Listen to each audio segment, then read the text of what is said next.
Janneman en oom Awie gooi potte is 'n Afrikaans geloofspodcast waar geloof, lewe en eerlike gesprekke saamvloei. Oom Awie deel sy daaglikse ervarings en insigte, terwyl Janneman 'n unieke KI persoonlikheid, 'n vars perspektief bring. Party episodes is net Janneman se stem, party net oom Awie en party 'n kombinasie. Dis rou, eg en opreg, soos 'n goeie pot wat stadig prit. Vandag gaan ek vir julle 'n dagstuk voorlees uit 'n boek deur Welly de Tooy. Hy was gaaf genoeg om sy boek met my te deel en gevra dat ek so elke nou en dan vir julle so 'n stukkie voorlees. Soos ek is hy ook op 'n reis op soek na vrede en verlossing van net die een wat dit vir ons kan gee. As julle meer wil uitvind oor sy boeke, of wil hoor waar julle dit kan aankoop, kontak hom gerus op wellydetooy@gmail.com.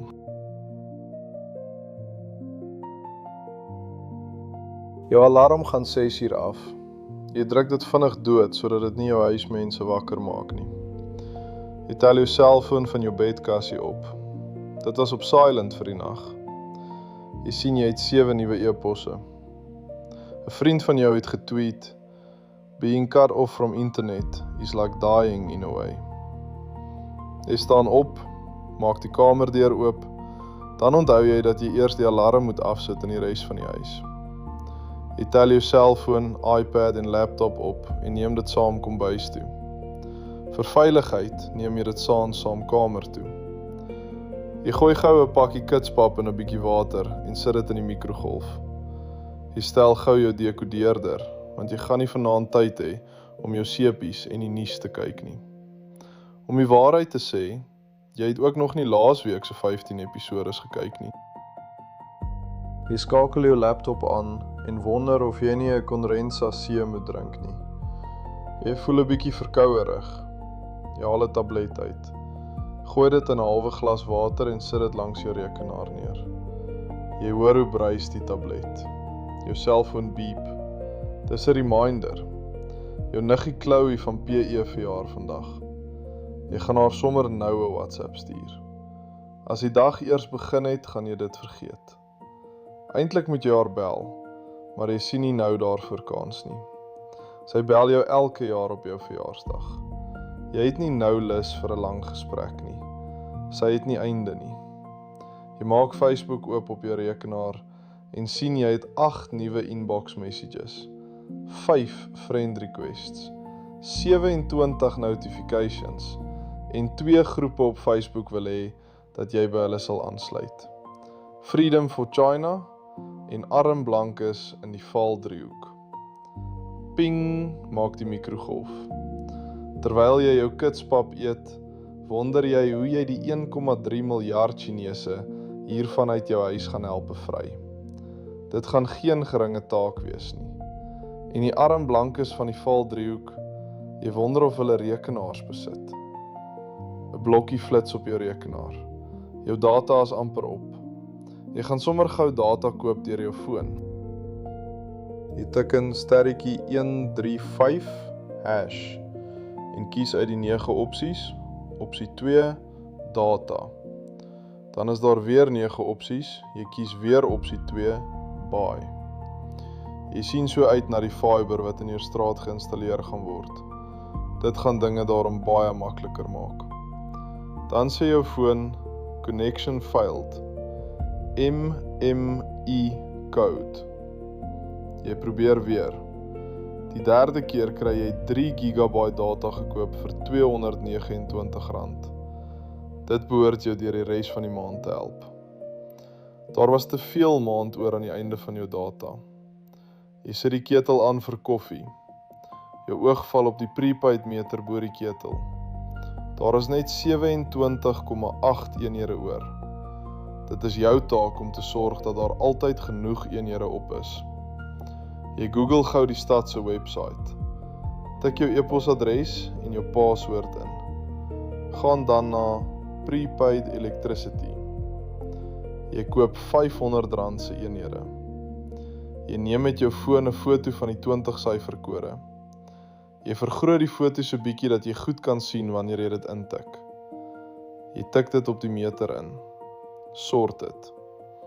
Jy haal die melk uit die yskas. Dit is suur. Dit het 3 dae gelede al verval. Jy is onmiddellik kwaad vir jou vrou. Maar dan besef jy dat dit eintlik jou taak is om te sorg dat daar vars brood en melk in die huis is.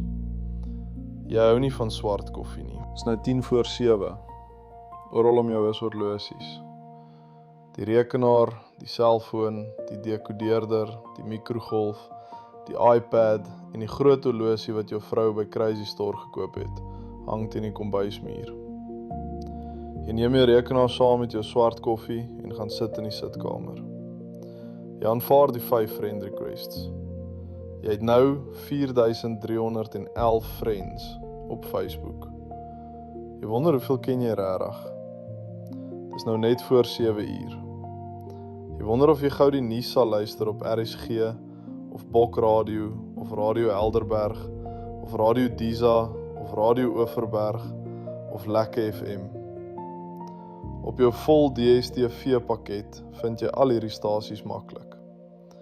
Jy sukkel om te besluit op watter stasie jy die nuus gaan luister. Toe jy uiteindelik Radio Helderberg kies, is dit al reeds 6:55 en het jy die hooflyne van die nuus gemis. Na die nuus besef jy het nog net 30 minute. Dan moet jy nog gaan stort en klaarmaak. Jy het 8 ure afspraak. Jy slaan jou Bybel oop waar jy laas keer ophou lees het. Dan besluit jy dat jy vandag eerder sommer 'n dagstukkie uit die beek gaan lees. Barend Vos wat dit geskryf het, ken jy persoonlik. Wonder hoe Barend se skrifuitleg vandag gaan wees. Wonder hoe gaan dit met Barend? Wonder waar bevind hy homself? Jy search gou Barend Vos op Facebook. Maar toe jy sien hoeveel Barend Vosse daar is, besluit jy om liewer terug te keer na Barend se dagboek. Jy neem die dagstukkie boek, maak dit oop. Die boekmerk val op die grond. Jy lees die teks en die hele dagstukkie daarna. Aan die einde daarvan besef jy dat jy nie 'n enkele gedagte kan onthou van wat jy gelees het nie. Jou tyd is beperk. Jy hoor een van jou ander huismense in die kombuis. Nou moet jy bid, want die dag moet begin. Jy het net 10 minute oor. Jy gaan deur jou bidlysie. Jou kinders, jou kleinkinders, jou vrou, werksake. Jy kyk gou in laas Sondag se kerkblaadjie wie is die siekes en wat is die gebedsversoeke vir die week. Jy voel nie dat jy enigsins met God connect nie. Jy sal nooit regtig stil raak in jou siel, jou gemoed en jou binneste en waarlik met God connect, nadat jy reeds 117 goedjies gedoen het, voordat jy by stilte tyd uitgekom het. Jesus het 'n manier gevind om by die 117 goedjies verby te gaan. Vroeg in die oggend, nog diep in die nag, het hy uitgegaan na 'n eensame plek en daar gebid. Markus 1 vers 35. In Matteus 6 gee hy ons die opdrag. Nee, as jy bid, gaan na jou kamer, maak die deur toe en bid tot jou Vader wat jy nie kan sien nie. Jy moet tyd maak om stil genoeg te raak, tyd om te dink. Laat God toe om jou denke te vernuwe, Romeine 12 vers 2. Rig jou gedagtes op die dinge wat daarbo is, Kolossense 3 vers 2. Die vermoë om jou gedagtes stil te maak en te herfokus, om jou gedagtes gevange te neem, is 'n kragtige wapen wat God in jou geplaas het. Dit is 'n natuurlike vaardigheid wat God jou gegee het. Besige en haastige mense het die vermoë verloor. Kry jy dit reg om regtig stil te raak in jou stilte tyd? Om so stil te raak, dat jy ervaar dat God hier by jou teenwoordig is. Dankie dat jy vandag saam geluister het na Janeman en Oom Awie Gooi Potte. As hierdie episode jou geraak het, deel dit met iemand wat dit vandag moet hoor. En as jy nog nie het nie, Druk daai follow knoppie op Spotify of subscribe knoppie op YouTube, sodat jy nie die volgende pot mis nie. Onthou, dis nie altyd oor wie praat nie, maar oor die boodskap wat jou hart bereik. Mag die Here jou seën, jou dra en jou lei in elke tree wat jy gee. Ons sien jou weer by die volgende pot. Groete vir nou.